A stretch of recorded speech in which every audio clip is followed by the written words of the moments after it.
So hello and welcome back to the being economics YouTube channel. So जैसा आप सब लोगों को पता है कि 10+2 लेक्चर की हमारी दो प्लेलिस्ट, एक माइक्रो इकोनॉमिक्स एक मैक्रो इकोनॉमिक्स, दोनों ही कंटिन्यू है। एक दो दिन पहले ही हमारा लेक्चर माइक्रो इकोनॉमिक्स में आया था। पूरी प्लेलिस्ट जो है वो अवेलेबल है। इसके अलावा जो मैक्रो इकोनॉमिक्स है जिसको आज हम कंटिन्यू करेंगे फिर से, उसका लेक्चर उसके लेक्चर्स ऑलरेडी आई थिंक 5 या 6 लेक्चर, 6 और 7 लेक्चर्स जो है प्लेलिस्ट में अवेलेबल हैं। शुरू से जाके देखें। मैं हर बार यही चीज़ बोलता हूँ कि आप प्लेलिस्ट को शुरू से देखें। अगर आप फर्स्ट टाइम विजिट कर रहे हैं, फर्स्ट टाइम देख रहे हैं, तो आपको इजीली समझ आएगा, क्योंकि हर एक चीज़ जो है, ठीक है, हर एक चीज़ जो है वो हम क्रोनोलॉजिकली जो है वो देख रहे हैं। क्रोनोलॉजिकल ऑर्डर में जो है वो हम कर रहे हैं पूरे लेक्चर में। और इस पूरी प्लेलिस्ट में जो है चीज़ें मैं आपको इस तरह से समझा रहा हूँ जो कि आपके एग्ज़ाम ओरिएंटेड है। इसके अलावा आप सबको पता है कि लास्ट ही जो मैंने वीडियो अपलोड किया था, उसमें आप सब लोगों को जो है मैंने ये बताया कि हमारी जो मोबाइल एप्लीकेशन है बीइंग इकोनॉमिस्ट नाम से, यहाँ पे आप देख रहे हैं, वो ऑलरेडी जो है प्ले स्टोर पे अवेलेबल है। आप वहाँ से जाके उसे डाउनलोड करेंगे। उसे डाउनलोड करने का बेनिफिट क्या है? ऑलरेडी ही micro economics plus macro economics दोनों के फ्री मॉक टेस्ट, ठीक है, फ्री मॉक टेस्ट अवेलेबल है मोबाइल एप्लीकेशन पे। ऑलमोस्ट 200+ स्टूडेंट्स ने ऑलरेडी मॉक टेस्ट जो है वो अटेम्प्ट किया है। मैंने अपने टेलीग्राम ग्रुप में ऑलरेडी बच्चों के साथ में उनके रिजल्ट्स जो है वो शेयर किए थे, रैंक वाइज बच्चों को बताया, माइक्रो इकोनॉमिक्स का भी मैक्रो इकोनॉमिक्स का भी। और ये जो मॉक टेस्ट हुए थे फ्री ऑफ कॉस्ट थे। और ये होंगे कहाँ पे? सिर्फ हमारी जो मोबाइल एप्लीकेशन आप प्ले स्टोर से डाउनलोड करेंगे, बीइंग इकोनॉमिस्ट लिखेंगे, आपको ये एप्लीकेशन वहाँ पे मिलेगी। वहाँ से आप इसे डाउनलोड करेंगे, इसके फ्री स्टडी मटेरियल में सेक्शन में जाएंगे, वहाँ पे ये नोट्स, ठीक है, ये जो नोट्स थे आपके, जिसकी हम मैं पहले बात की थी कि मैंने टेलीग्राम पे दूंगा, वहाँ पे फ्री सेक्शन में टेलीग्राम पे भी मिलेंगे, प्लस एप्लीकेशन के फ्री मटेरियल सेक्शन में जाके आपको मिलेंगे। इसी के साथ साथ आपको मिलेगा फ्री मॉक टेस्ट, ठीक है। और एक इम्पॉर्टेंट चीज़, हमारे दो यूनिट जो हैं, एक फाइनेंशियल एंड मोनेटरी इकोनॉमिक्स, ठीक है, एंड 12th यूनिट हमारा last, that is JK economy. ये दोनों आपको कहाँ मिलने वाले हैं? ये हमारी मोबाइल एप्लीकेशन पे ही मिलने वाले हैं। लिंक भी डिस्क्रिप्शन में अवेलेबल है। प्लस आप डायरेक्टली जाके प्ले स्टोर से इसे डाउनलोड कर सकते हैं। ज़्यादा टाइम वेस्ट नहीं करेंगे, आज का लेक्चर शुरू करेंगे। उससे पहले मैं आपको बता दूं, आप लेक्चर की जो स्पीड है उससे अकॉर्डिंगली जो है वो मेंटेन कर सकते हैं, उसे सेट कर सकते हैं। अगर आपको स्लो लगे लेक्चर तो आप उसे फास्ट कर सकते हैं, फास्ट लगे तो स्लो कर सकते हैं। It's all up to you. और एक बार मैक्रो इकोनॉमिक्स का अपडेटेड जो सिलेबस है उसे देख लेते हैं, क्योंकि सिलेबस आने के बाद ये पहला लेक्चर जो है हम मैक्रो इकोनॉमिक्स का कर रहे हैं। ऑलरेडी ही नेशनल इनकम अकाउंटिंग मैं करवा चुका हूँ मैक्रो इकोनॉमिक्स की प्लेलिस्ट में, इसमें कोई डाउट नहीं है। इससे पहले पुराना सिलेबस था, उसमें नेशनल इनकम अकाउंटिंग वाला टॉपिक नहीं था। मैंने जब शुरू करवाया लेक्चर तो मैंने शुरू किया नेशनल इनकम अकाउंटिंग से। अगर आप लोगों को डाउट होगा तो यहाँ पे आप देख सकते हैं, ठीक है, ये देखिए, नेशनल इनकम अकाउंटिंग से मैंने शुरू किया था हमारा लेक्चर, ठीक है। यहाँ पे देखिए national income classification of goods, जो जो चीज़ें पूरे नेशनल इनकम की हैं वो सब इसमें हमने कवर की। और नेशनल इनकम मेज़र करने के मेथड्स जो हैं वो भी हमने इसमें किए, ठीक है, सारे मेथड्स।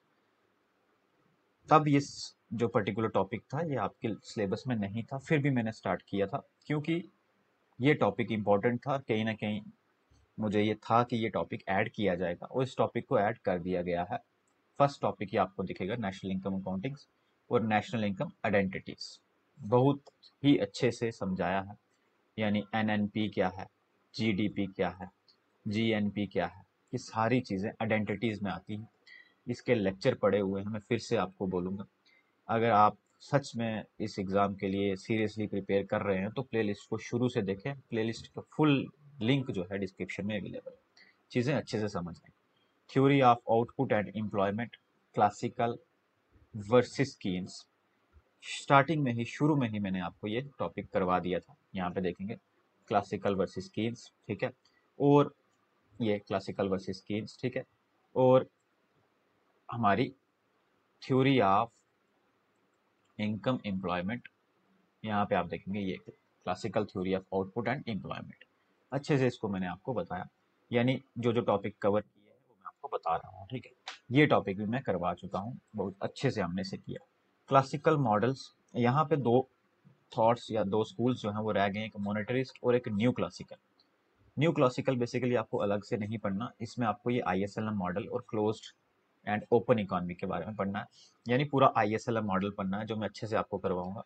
ये एक टॉपिक यहाँ पे रहता है मोनेटरिस्ट, ठीक है, मोनेटरिस्ट इकोनॉमिस्ट क्या थे, कौन थे, ये पढ़ना रह गया, और ISLM मॉडल रह गया, ठीक है। ये वाला जो बीच वाला पोर्शन है इतना हमारा रहता है। आज मैं जो चीज़ स्टार्ट करने वाला हूँ वो है कंजम्पशन फंक्शन, ठीक है। आज का टॉपिक है कंजम्पशन फंक्शन। यहाँ पे बीच में जो ये वाला टॉपिक रह गए हैं इनको नेक्स्ट लेक्चर में करूँगा, ठीक है, आपको करवाएंगे। और उसके बाद इन्वेस्टमेंट फंक्शन, इन्वेस्टमेंट मल्टीप्लायर और बिजनेस साइकिल्स, इतना ही आपका सिलेबस है।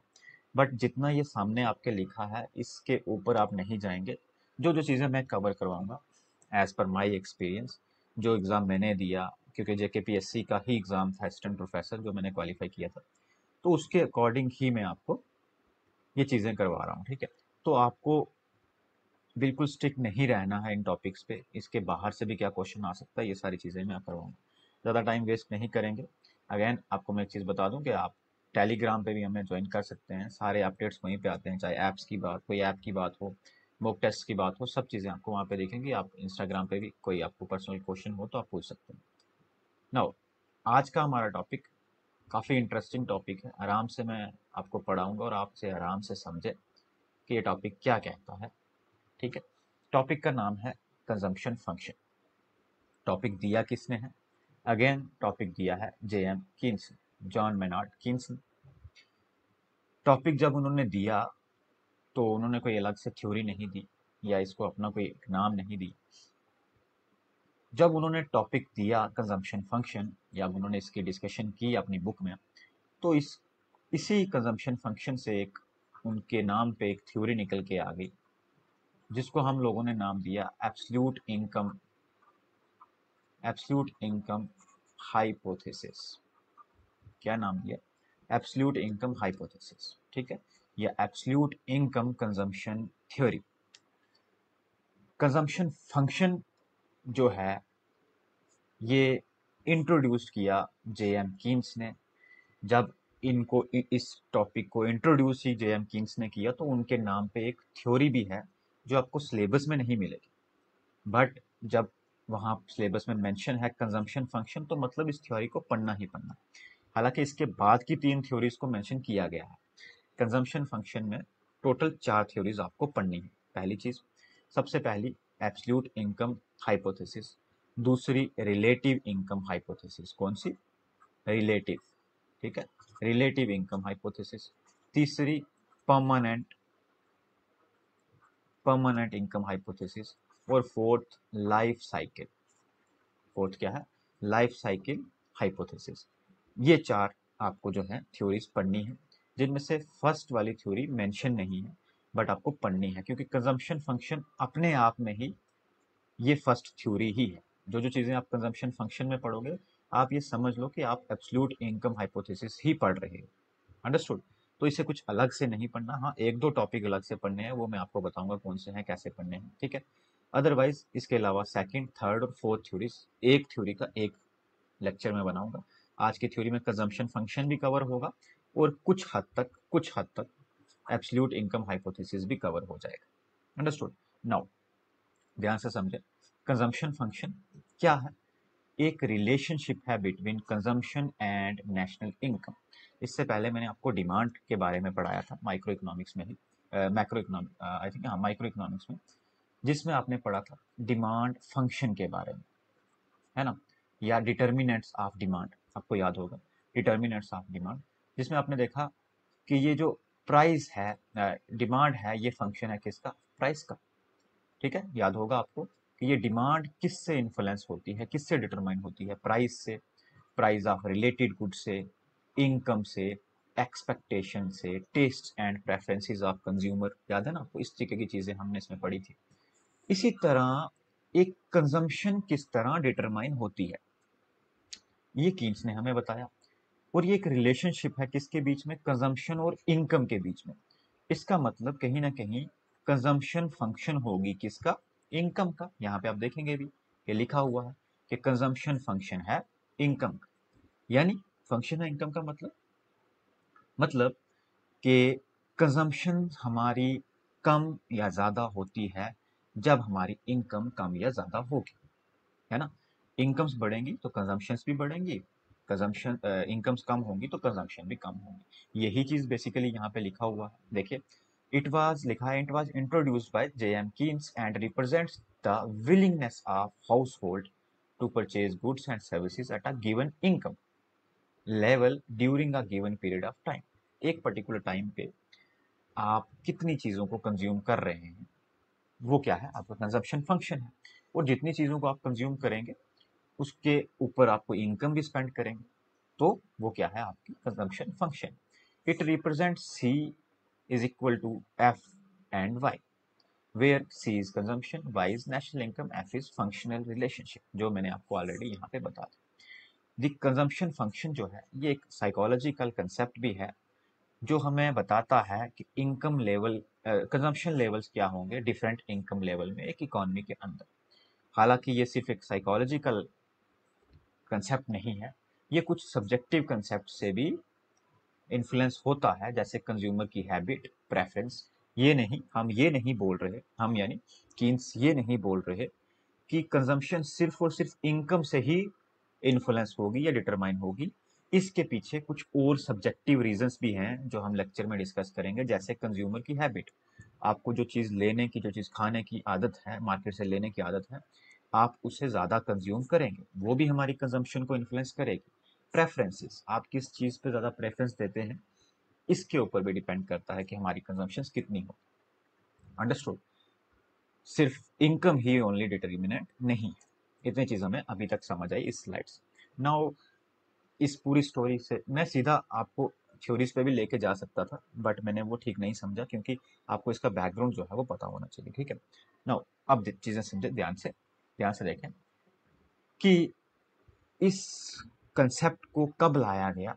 आप सबको पता है कि 1936 में जब हमारी एक बुक आती है कीन्स की, ठीक है, थ्योरी ऑफ मनी बोल सकते हैं, एम्प्लॉयमेंट बोल सकते हैं, ठीक है। 1936 में इसका मैंने क्वेश्चन भी जो है आपको डाला था मॉक टेस्ट में, जो आपका माइक्रो इकोनॉमिक्स का मॉक टेस्ट था। उससे पहले हमें पता है कि जितनी भी इकोनॉमिक्स थी वो कैसी इकोनॉमिक्स थी, क्लासिकल बेस्ड इकोनॉमिक्स। इसके बाद हमारी कीन्स बेस्ड इकोनॉमिक्स होने लगी। क्योंकि क्लासिकल बेस्ड इकोनॉमी थी तो मैं आपको क्लासिकल वर्सेस कीन्स पढ़ा चुका हूँ, और आप सबको पता है कि जितनी भी क्लासिकल इकोनॉमिक्स थी वो ऑलमोस्ट एग्रीगेट सप्लाई साइड थी। याद है ना कि वो सप्लाई साइड, वो ज़्यादातर बात किसकी करते थे, सप्लाई की, डिमांड की बात कम करते थे। और वो बात करते थे किसकी, लॉन्ग रन की, है ना, शॉर्ट रन की नहीं करते थे। बट वहीं पे कीन्स बात करते हैं किसकी, शॉर्ट रन की ज़्यादा बात करते हैं, है ना। और वो सप्लाई साइड इकोनॉमी में ज़्यादा इंटरेस्टेड नहीं, सप्लाई साइड इकोनॉमी ज़्यादा इंटरेस्टेड नहीं, वो किस साइड इंटरेस्टेड है, डिमांड साइड। जब वो डिमांड साइड इंटरेस्टेड हैं, और उन्होंने 1936 के बाद में बताया कि एक टर्म होती है इफेक्टिव डिमांड, है ना, इफेक्टिव डिमांड। ये भी मैं आपको पढ़ाऊंगा मैक्रो इकोनॉमिक्स में, इफेक्टिव डिमांड क्या है, ये भी कीन्स का कंसेप्ट है। और इसी इफेक्टिव डिमांड को बताते हुए उन्होंने एक एग्रीगेट डिमांड का कंसेप्ट दिया। एग्रीगेट डिमांड तो पहले भी था, बट एग्रीगेट डिमांड क्या कंसिस्ट करता है ये किसी को नहीं पता था।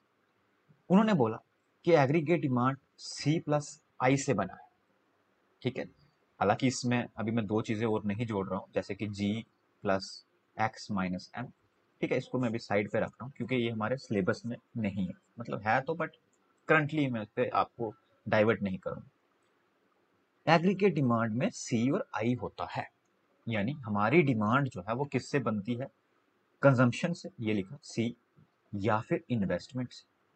किससे बनती है, यानी अगर डिमांड को ट्रेस करना है, ट्रैक करना है, तो कंजम्पशंस को ट्रैक करो या इन्वेस्टमेंट को ट्रैक करो, हमें पता चल जाएगा कि किसी जगह पे कितनी डिमांड हो रही है किसी चीज़ की, किसी इकोनॉमी में, किसी नेशन में डिमांड कितनी है। जब उन्होंने एग्रीगेट डिमांड का कंसेप्ट दिया तो उन्होंने सी के बारे में भी बताया और आई के बारे में भी बताया, कंजम्पशन के बारे में भी बताया और इन्वेस्टमेंट के बारे में भी बताया। इसी एग्रीगेट डिमांड को इसी एग्रीगेट डिमांड को जब वो बता रहे थे, ठीक है, जब वो समझा रहे थे, तो उन्होंने कंजम्पशन डिमांड क्या जिक्र किया, जिसमें से हमारा कंसेप्ट कंजम्पशन फंक्शन निकल के आया। और जब वो आई यानी इन्वेस्टमेंट डिमांड की बात कर रहे थे, तो इसमें से हमारा एक और कंसेप्ट निकल के आया, दैट इज इन्वेस्टमेंट फंक्शन। क्या? Investment function. यहीं पे रुके, ये देखेंगे आप कि आपके सिलेबस में दोनों ही चीजें, कंजम्पशन फंक्शन भी है, इन्वेस्टमेंट फंक्शन भी है, दोनों एक ही जगह से ओरिजिनेट हुए हैं, और वो है एग्रीगेट डिमांड से। ठीक है? क्यों? क्योंकि एग्रीगेट सप्लाई की बात पहले होती थी ज़्यादा, एग्रीगेट डिमांड को इग्नोर किया जाता था। बट आपको याद होगा अच्छे से, जब मैं आपको ग्रेट डिप्रेशन ऑफ 1929 पढ़ा रहा था, तब भी मैंने आपको क्या बोला कि कीन्स ने हमें एक इम्पोर्टेंट चीज़ ऑब्जर्व करके बताई इस डिप्रेशन के टाइम पे, दैट इज कि ये जो एग्रीगेट डिमांड है, इसमें से सी प्लस आई प्लस जी प्लस एक्स माइनस एम जो होता है, इसमें आई में कुछ प्रॉब्लम्स हैं, और आई के भी ऑटोनॉमस इन्वेस्टमेंट। आप आगे देखेंगे कि जब हम इन्वेस्टमेंट फंक्शन पढ़ेंगे तो हम देखेंगे इन्वेस्टमेंट दो तरह का, ऑटोनॉमस और इंड्यूस्ड। ठीक है? पुराने लेक्चर्स आप देखेंगे इसी माइक्रो इकोनॉमिक्स प्लेलिस्ट में, तो आप उसमें देखेंगे कि मैंने आपको काफ़ी टाइम ये वहाँ पे रिपीट किया होगा कि कीन्स ने बोला कि इन्वेस्टमेंट के ऑटोनॉमस इन्वेस्टमेंट वाले पोर्शन में प्रॉब्लम होने की वजह से ये पूरा जो ग्रेट डिप्रेशन है वो आया। ठीक है? तो ये रही बात कि कहाँ से ओरिजिनेट हुए ये दोनों टॉपिक, कंजम्पशन डिमांड और इन्वेस्टमेंट डिमांड, जो दोनों आपको पढ़ने हैं। नाउ इस पर्टिकुलर टाइम, इस पर्टिकुलर लेक्चर में या स्लाइड्स में हम जो पढ़ रहे हैं वो है कंजम्पशन फंक्शन। नाउ फंक्शन है क्या, हमने देख लिया कि एक रिलेशनशिप है बिटवीन इनकम और कंजम्पशन। अंडरस्टूड कि कैसे कंजम्पशन जो है वो डिटरमाइन होगी इनकम से। Understood? Now consumption function is based on the psychological law of consumption. एक लॉ है, ये भी किसने दिया? कीन्स ने ही दिया। इसे हम बोलते हैं साइकोलॉजिकल लॉ, यहां से साइकोलॉजिकल लॉ ऑफ कंजम्पशन। क्यों बोलते हैं? Before explaining the consumption function, Keynes introduced psychological law of consumption, which means that how people react during the consumption, कि लोग कैसे रिएक्ट करते हैं कंजम्पशन करने से पहले। ये एक साइकोलॉजिकल लॉ है। क्या? कंजम्पशन एक साइकोलॉजिकल लॉ है, जो टोटली जो है हमारी साइकोलॉजी पे बेस्ड है, ऐसा कीन्स का बोलना है। ये लॉ कहता क्या है? तीन मेन चीजें इसमें हैं। यही तीन कीन्स की कंजम्पशन थ्योरी में भी हैं। यही जो चीजें हम पढ़ रहे हैं, ये एब्सोल्यूट इनकम हाइपोथेसिस ही एक तरह से आप पढ़ रहे हैं। ये जब हम इंट्रोड्यूस कर रहे हैं किसको? कंजम्पशन फंक्शन को, तो यही कंजम्पशन फंक्शन क्या है? एक तरह से एब्सोल्यूट इनकम हाइपोथेसिस। तीन चीजें क्या है? इवन एट जीरो इनकम, जब आपकी इनकम जीरो है, देयर इज मिनिमम कंजम्पशन। जब आपकी इनकम जीरो है तब भी आप कुछ ना कुछ कंज्यूम करेंगे। कैसे करेंगे? या तो आप बॉर्विंग करेंगे, है ना, बॉर्विंग करेंगे, उधार लेंगे, किसी से डेट लेंगे, या आप मांग के भी खाएंगे, भीख मांग के खाएंगे, लेकिन खाएंगे जरूर। क्यों? क्योंकि आपको कुछ ना कुछ कंज्यूम करना है, even though you have zero रूपी इन योर पॉकेट।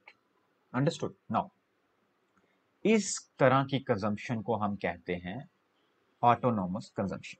अंडरस्टूड? इस तरह की कंजम्पशन को हम कहते हैं ऑटोनॉमस कंजम्पशन।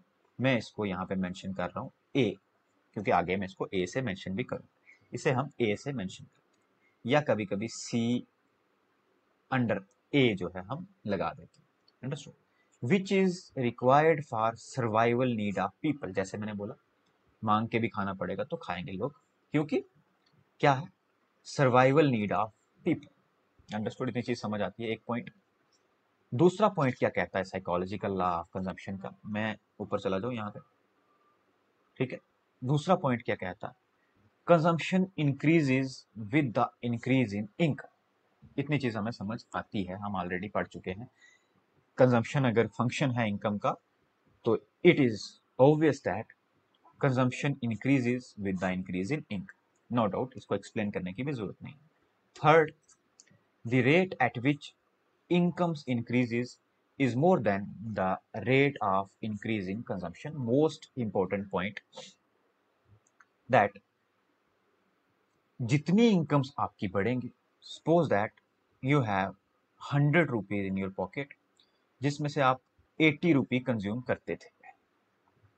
अब अगर आपकी 200 इनकम हो जाती है, ठीक है, 100 से 200 हो जाती है, तो आपकी कंजम्पशन 80 से 160 नहीं होगी।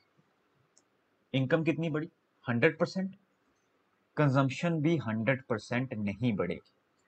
होना क्या चाहिए था कि कंजम्पशन बढ़नी चाहिए थी 160, क्योंकि 100% चेंज हुआ इनकम में, तो 100% ही चेंज होना चाहिए था किसमें, कंजम्पशन में भी। बट ऐसा नहीं होगा।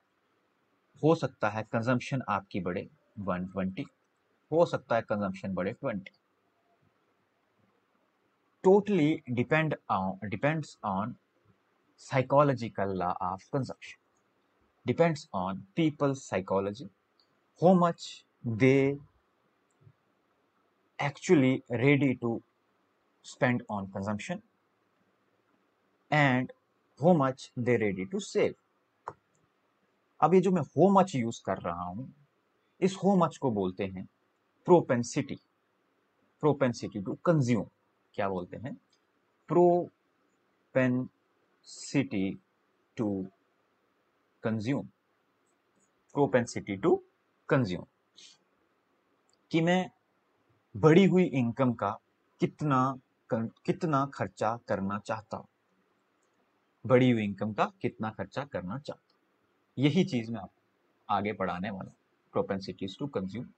नाउ यहाँ पे तीसरा पॉइंट क्या था, जितनी इनकम बढ़ेगी उतनी कंजम्पशन नहीं बढ़ेगी। Always remember, according to psychological law of consumption, जो आगे हमें बहुत हेल्प करेगा चीजों को समझने के लिए। अंडरस्टूड। और जो मैंने बोला यहाँ पे कि जितनी इनकम्स बढ़ी उतनी कंजम्पशन नहीं बढ़ेगी, या कितनी बढ़ेगी ये डिपेंड करता है प्रोपेंसिटी टू कंज्यूम। इसको भी माइंड में रख लेना, अभी नोटबुक पे लिख भी लो साइड, ठीक है। साइकोलॉजिकल लॉ ऑफ कंजम्पशन हो गया। नाउ जितनी चीजें अभी पढ़ी उनको थोड़ा सा कंक्लूड कर लेता है, ठीक है। मैं नीचे आ जाता हूँ, जितनी चीजें पढ़ी उनको थोड़ा सा कंक्लूड कर लेते हैं। नाउ कंजम्पशन शेड्यूल, ध्यान से पढ़ेंगे, ध्यान से देखेंगे। कंजम्पशन शेड्यूल क्या है, इनकम थी 0, फिर भी कंजम्पशन थी 80। ऐसा हो सकता है क्या, बिल्कुल हो सकता है। According to psychological law of consumption, first point, even at 0 income level there is minimum consumption. ये वही मिनिमम कंजम्पशन है, दैट इज 80। इसको हम क्या बोलेंगे, जल्दी से मुझे बताएंगे, अभी मैंने पढ़ाया। इसको हम बोलेंगे ऑटोनोमस कंजम्पशन। ऑटोनोमस कंजम्पशन कितना, 80। अंडरस्टूड। इनकम हुई 0 to 100, कंजम्पशन हुई 140, ठीक है, 140। इनकम्स हुई 100 से 200, कंजम्पशन हुई 140 से 200। इनकम हुई 200 से 300, कंजम्पशन हुई कितनी, 200 से 260। इनकम हुई 100 से 300 से 400, कंजम्पशन हुई 260 से 320। जैसे जैसे कंजम्पशन इनकम्स बढ़ती जा रही है, कंजम्पशंस भी बढ़ती जा रही है, बट उस रेट से नहीं बढ़ रही जिस रेट से कंजम्पशन, जिस रेट से इनकम्स बढ़ रही है, ठीक है। इतनी चीज समझ आ गई। डायग्राम पे देखिए, ये सिर्फ शेड्यूल अभी बताया, इसमें इसमें बड़ी सारी टेक्निकल चीज़ें हैं कि कितने रेट से इनकम बढ़ रही है, कितने रेट से कंजम्पशन बढ़ रही है, अभी आगे आपको क्लियर हो जाएगा। अभी सिर्फ आप इतने पे रहें कि क्या दोनों में रिलेशन। नाउ हमारे पास एक तरफ है कंजम्पशन, एक तरफ है इनकम, ठीक है। यहाँ पे जीरो से हमारा इनकम कर्व जा रही, जीरो से हमारी इनकम कर्व जा रही, और हमारी कंजम्पशन कर्व भी यहाँ पे आपको दिखेगी, जो कि ओरिजिन से ना स्टार्ट होकर के थोड़ा ऊपर से स्टार्ट हो रही यहाँ से, और यहाँ से जो ये स्टार्ट हो रही है, जब इनकम जीरो थी तब भी कुछ ना कुछ कंजम्पशन हो रही थी।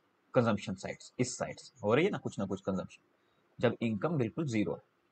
ये क्या है, ये वाला 80 है, ठीक है। ये वाला 80 जब कुछ नहीं था आपके पास में, जीरो इनकम थी, ठीक है। जब जीरो इनकम थी तब भी आप कुछ ना कुछ कंज्यूम कर रहे हैं, ठीक है। फिर एक पॉइंट ऐसा आया जब आपकी इनकम और कंजम्पशन इक्वल हो, पॉइंट ई, यहां इनकम और कंजम्पशन इक्वल हो, जितनी इनकम है उतनी ही कंजम्पशन हो। अब जितना आप कमाते हैं 200 रुपये, उतना आप उड़ा देते, 200 रुपये कमाए 200 रुपये उड़ा दे। इससे पहले आप कमाते 100 रुपये थे, उड़ाते 140 थे, और ये जो 40 एक्स्ट्रा आ रहे हैं ये कहाँ से आ रहे हैं, ठीक है। 100 जो आपने कमाया उड़ाया 140, 40 जो एक्स्ट्रा उड़ाया ये कहाँ से आया, ये आया जी डिस सेविंग्स। कहाँ से, डिस सेविंग, यानी जो आपने सेविंग्स करके रखी थी, अगर होंगी तो, अदरवाइज कहीं और सोर्सेज से भी आ सकता है, बोरविंग से भी आ सकता है, कहीं से भी आ सकता है, but we named it dissavings, है ना, अच्छा लगता है सुनने में इसलिए। डिस सेविंग्स, जो आपने सेविंग्स करके रखी थी उनको वे उनको खर्च कर रहे हैं, स्पेंड कर रहे हैं, डिस सेविंग्स। जब तक इनकम, ध्यान से देखना, जब तक इनकम कम थी, कम का मतलब कंजम्पशन लाइन से नीचे थी, कंजम्पशन लाइन से नीचे थी, तब तक डिस सेविंग्स हो रही थी। फिर एक पॉइंट आया कि इनकम ऊपर हो गई, कंजम्पशन नीचे हो गई, तब आप सेविंग्स स्टार्ट कर रहे हैं, यानी 300 कमाया, 260 उड़ाया, 40 बचाया, 40 बचा के सेविंग्स कर ली। कोई डाउट, कोई डाउट है। जहां पे कंजम्पशन इनकम इक्वल होती है उसे ब्रेक इवन पॉइंट बोलते हैं, जरूरी नहीं इसे समझना, ठीक है। समझना जरूरी है, सेविंग्स और डिस सेविंग्स भी जरूरी नहीं, कंसेप्ट को समझने के लिए, आगे की थ्योरीज को समझने के लिए। अभी तक मैंने जितना पढ़ाया उनमें से एक साइकोलॉजिकल लॉ ऑफ कंजम्पशन ही है जिसमें से क्वेश्चन आ सकता है, या ये कैसे ओरिजिनेट हुआ इसमें से क्वेश्चन आ सकता है, या कंजम्पशन फंक्शन किसने दिया है, ये कंसेप्ट किसने दिया है, इसमें से क्वेश्चन आ सकता है, ठीक है। नाउ एक इंपॉर्टेंट चीज ऐड की है कि क्या डिफरेंस है बिटवीन कंजम्पशन और कंजम्पशन फंक्शन। ध्यान से सुनना, छोटी सी चीज है बट इंपॉर्टेंट। मैंने आपको बोला यहाँ पे कि कि आपने 100 इनकम पे 140 कंजम्पशन की, ये क्या है, ये है कंजम्पशन। क्या है, कंजम्पशन। 100 पे 140 कंजम्पशन की, ये क्या है, कंजम्पशन। बट 200 पे 200 की, 300 पे 260 की, 400 पे 320 की, 500 पे 380, 600 पे 440, ये क्या है, ये कंजम्पशन फंक्शन है। ये क्या है, कंजम्पशन फंक्शन। सुने, consumption is the amount of income spend on purchase of goods and services at a given income level.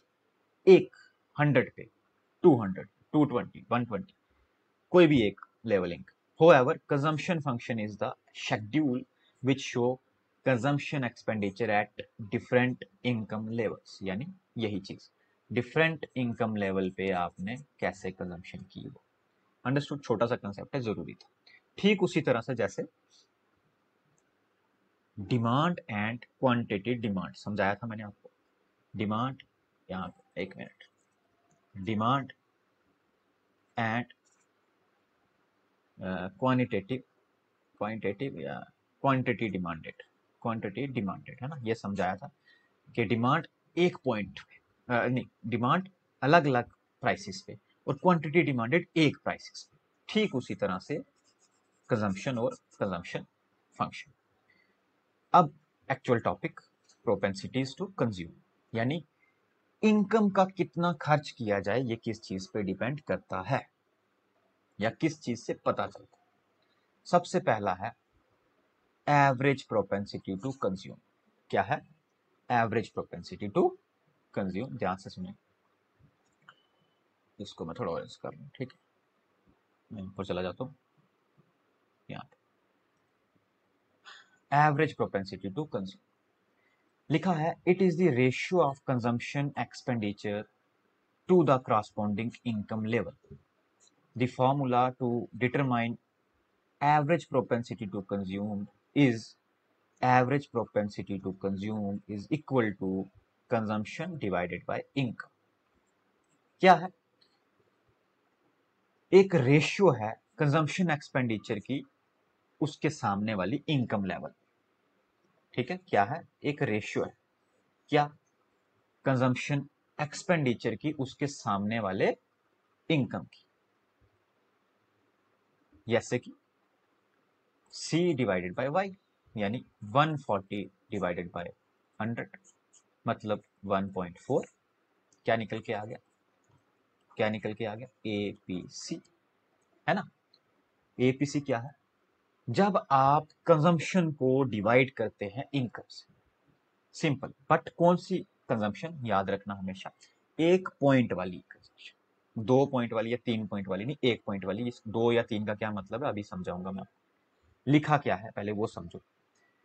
Average propensity to consume can be equal to 1, less than 1, more than 1। अभी यहाँ पे मोर than 1 निकला 1.4, यहाँ पे 200 divided by 200 1 निकलेगा, यहाँ पे 1 से ऊपर निकलेगा, लेकिन but can never be zero. Average propensity to consume कभी भी जीरो नहीं होगा। बता सकते हैं क्यों? क्योंकि अभी हमने पढ़ा कंजम्पशन कभी भी जीरो नहीं होगी, है ना? कंजम्पशन ही जीरो नहीं होगी तो एपीसी कैसे जीरो होगा? According to the formula, APC can be zero when consumption level is zero, which is not possible at any level of income because at zero income there is autonomous consumption. Technical चीज है, कोई आपको किसी lecture में किसी book में नहीं समझाएगा जो मैंने आपको बताया। इसमें से क्वेश्चन भी आ सकता है, क्या average propensity to consume zero हो सकता है? सो आंसर इज नो, और reason is because there is always some amount of consumption.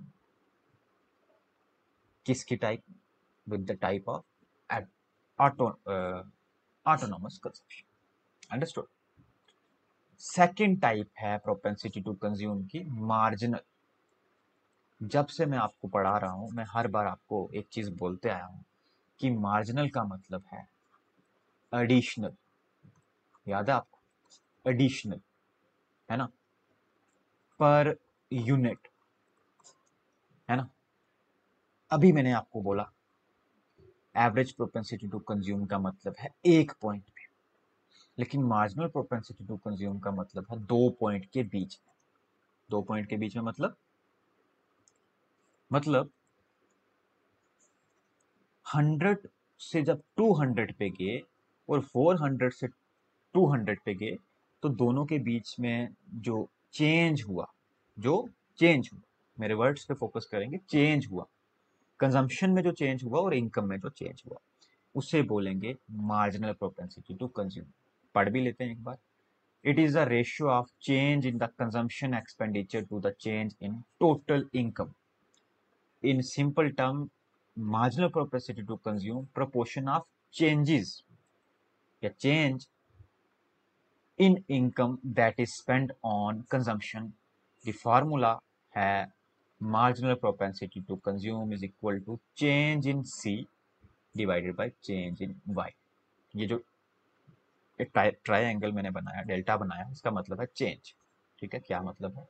Change, change in consumption divided by change in income. Understood? जब आप इन दोनों का गैप निकालें, इसमें कितना चेंज है 100, इसमें कितना चेंज है 60, तो मतलब 60 डिवाइडेड बाय 100 यानी 0.6 आपका क्या निकला एमपीसी। अंडरस्टूड। नाउ देखें, the value of MPC very between 0 and 1। ये 1 से ज्यादा नहीं होगा, 1 से ज्यादा वो भी नहीं हो सकता है, बट कुछ case beside marginal propensity to consume of poor people is more than marginal propensity of rich। यानी जितना ज्यादा इनकम होगा उतना ज्यादा आप चीजें लेने के काबिल होंगे, स्पेंड करने के काबिल होंगे, आपकी ओवरऑल परचेजिंग पावर ज्यादा होगी। अंडरस्टूड। इसलिए लिखा है ये जो एमपीसी है पोअर का, ये सॉरी एमपीसी जो है पोअर का वो ज्यादा होता है एमपीसी या रिच। मतलब क्या है, इनकम का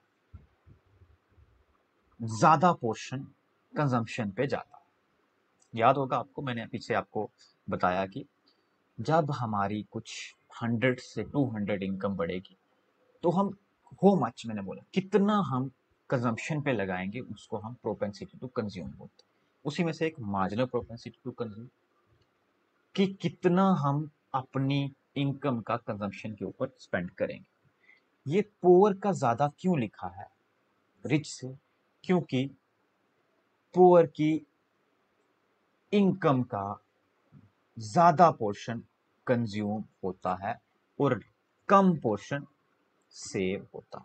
understood.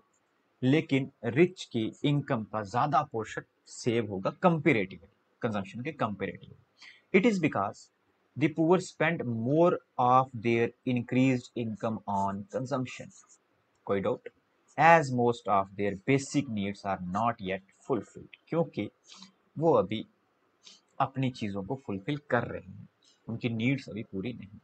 while rich people spend less on their increased income on consumption as they already enjoying a high level of living standard। understood। ये चीज है एमपीसी और एपीसी। नाउ एक्चुअल चीज पे आते हैं, कंजम्पशन फंक्शन की इक्वेशन को हमने एक एक करके पढ़ लिया है, अब सिर्फ हमें उसे जोड़ना है। हमने एक एक करके उसे पढ़ लिया, हमने ऑटोनोमस कंजम्पशन को भी पढ़ लिया, हमने एमपीसी को भी पढ़ लिया। ठीक है, हमने सिर्फ इक्वेशन में उसे फिट कर। कोई डाउट?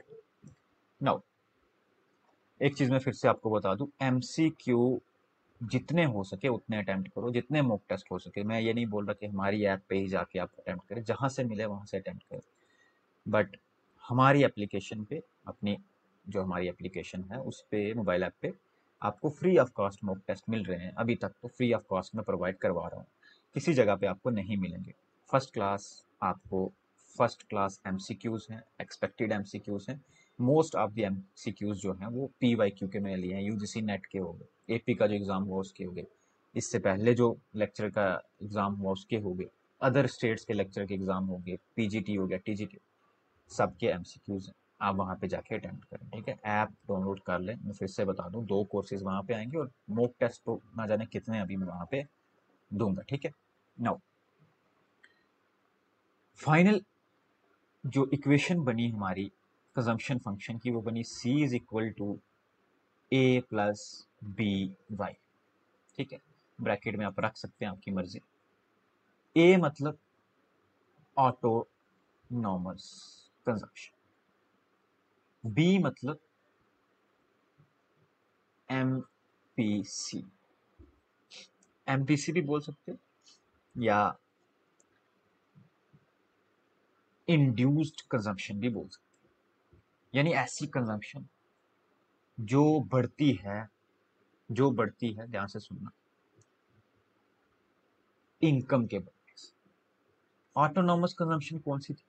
जिसको इनकम से कोई लेना देना नहीं था, इनकम जीरो थी तब भी ये कुछ ना कुछ था ही था। लेकिन ये जो एमपीसी है ना, अभी पढ़ा जो हमने, मार्जिनल प्रोपेंसिटी टू कंज्यूम, ये बी जो लिखा है, ये वाला बी, यहाँ पे बी, ये एमपीसी है या इंड्यूस्ड कंजम्पशन है। यानी जो तब बढ़ेगी जब इनकम बढ़ेगी और तब कम होगी जब इनकम कम। है ना। लेकिन ये जो ए है ये है ऑटोनॉमस, इसको इनकम से कुछ लेना देना नहीं, ये इनकम ना भी होगी, जीरो होगी, तब भी कुछ ना कुछ होगा। ठीक है। नाउ देखो, कंजम्पशन फंक्शन के दो पार्ट हैं।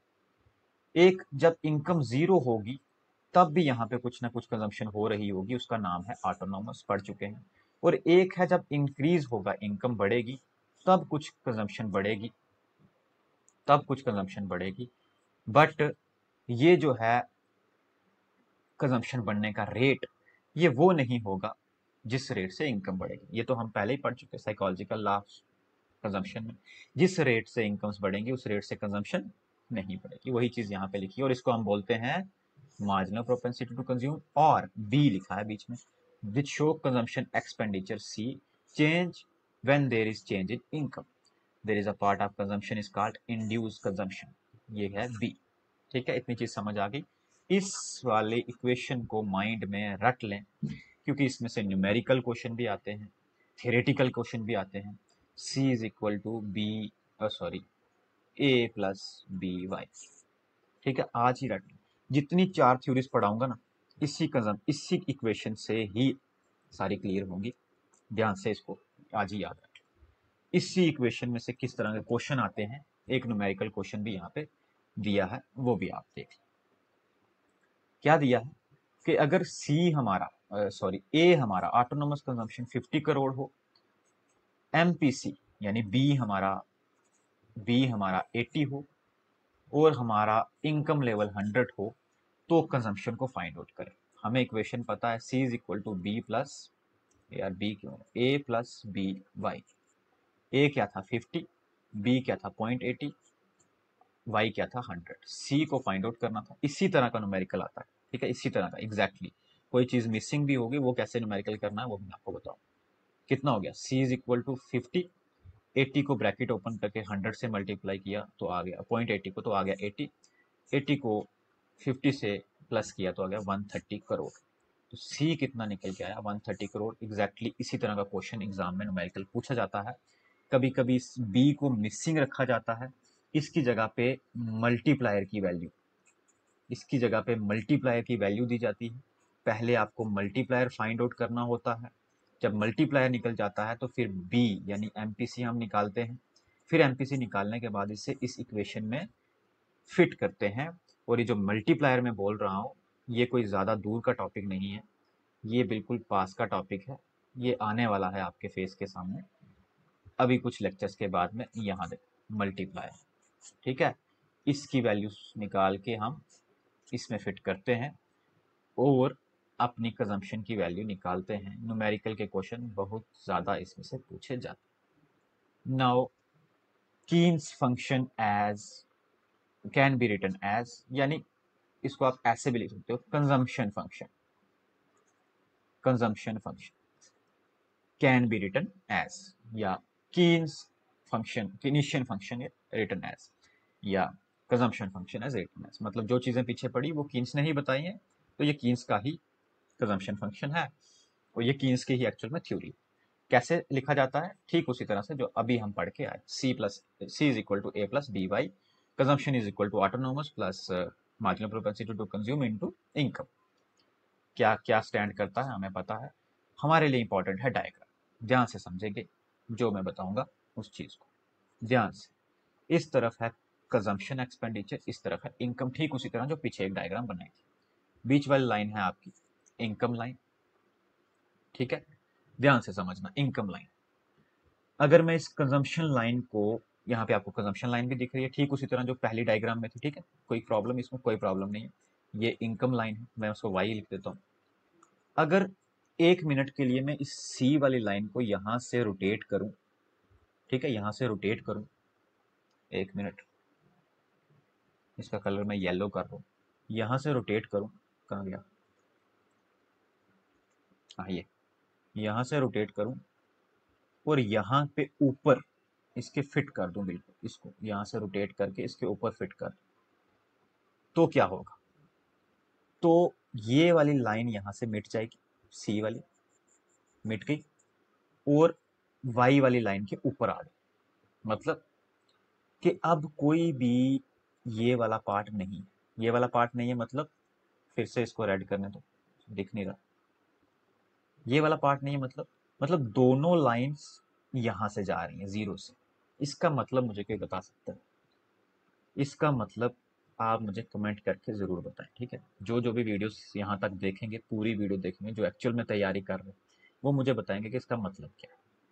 हाँ, एक चीज़ मैं आपको बता देता हूँ, एक चीज़ मैं आपको बता देता हूँ कि यहाँ से यहाँ तक का जो ये एक ट्राइंगल दिख रहा है, ये क्या है? ये ऑटोनॉमस कंजम्पशन, ठीक है? ये ऑटोनॉमस कंजम्पशन है, और यहाँ से हमारी एक्चुअल कंजम्पशन लाइन शुरू हुई, और हमारा कंजम्पशन फंक्शन क्या है? c is equal to A plus B Y, और ये सी डैश, यहाँ पे देख रहे हैं सी डैश, ये सी डैश क्या है? हमारी कंजम्पशन कर्व, ठीक है? कंजम्पशन कर्व, और ये है हमारा कंजम्पशन फंक्शन, और कीन्स का कंजम्पशन फंक्शन भी ये। अंडरस्टूड? इतनी चीज समझ आ गई? इस डायग्राम का मतलब क्या है वो भी मैंने इसमें समझाया, आप पढ़ोगे तो इजीली समझ आ जाएगा, नोट्स में बिल्कुल इजीली समझ आ जाएगा। मैं एक बार पढ़ के बता दूं, इफ कंजम्पशन फंक्शन कर्व, अच्छा अगर मैंने ये पढ़ लिया तो आपको जो मैंने क्वेश्चन पूछा है वो पता चल जाएगा, ठीक है? इसको मैं स्किप कर रहा हूँ, मैं इसको पढ़ नहीं रहा यहाँ पे, ठीक है? ये उसी डायग्राम की एक्सप्लेनेशन जो है यहाँ पे दी गई है, कुछ ज्यादा खास नहीं, आप खुद पढ़ेंगे तो भी पता चल जाएगा, ठीक है? क्वेश्चन का आंसर आपने जरूर देना। नेक्स्ट लेक्चर में मैं कीन्स का पूरा कंजप्शन फंक्शन तो खत्म करूंगा, ये ऑलमोस्ट हो गया है, ठीक है? एक सब्जेक्टिव फैक्टर्स जो मैंने शुरू में बताया वो बच गए, ठीक है? इक्वेशन बच गई है, थोड़े से न्यूमेरिकल की प्रैक्टिस करवाऊंगा, फिर रिलेटिव इनकम हाइपोथेसिस करेंगे, ठीक है?